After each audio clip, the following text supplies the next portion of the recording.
Melihat pergerakan ekonomi Sumatera Selatan di tahun 2024 ini yang terus menunjukkan tren positif, pihak Bank Indonesia Perwakilan Sumatera Selatan optimis hingga akhir tahun 2024 ini pertumbuhan ekonomi Sumsel akan positif, setidaknya sama dengan pertumbuhan di tahun 2023 lalu.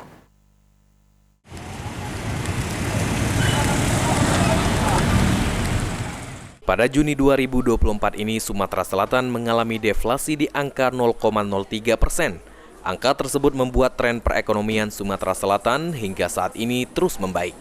Terkait hal tersebut, berbagai pihak optimis jika pertumbuhan ekonomi Sumsel akan positif hingga akhir tahun 2024 ini. Dikatakan oleh Kepala Bank Indonesia Perwakilan Sumatera Selatan, Ricky Perdana Gozali, melihat tren pergerakan ekonomi Sumatera Selatan yang terus menunjukkan tren positif saat ini, Bank Indonesia optimis pertumbuhan ekonomi Sumatera Selatan akan menunjukkan tren positif juga di akhir tahun 2024 ini.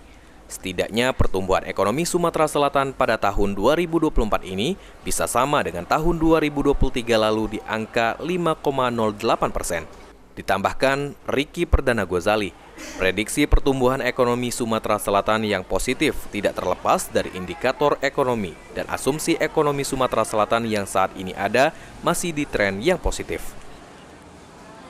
Kita perkirakan juga sampai tahun ini pergerakan pertumbuhan ekonomi di Sumatera Selatan, di Palembang cukup baik, positif. Kita perkirakan sampai tahun ini tetap prediksinya positif. Di angka berapa persentasenya? Kita perkirakan tetap seperti tahun lalu, ya insya Allah kita belum bisa menyatakan sekarang, tapi masih sama seperti tahun lalu. Kondisi-kondisi ekonomi, indikator-indikator ekonomi, asumsi-asumsi yang kita pegang masih positif dan insya Allah akan menunggu pertumbuhan. Sandi Pratama, PAL TV.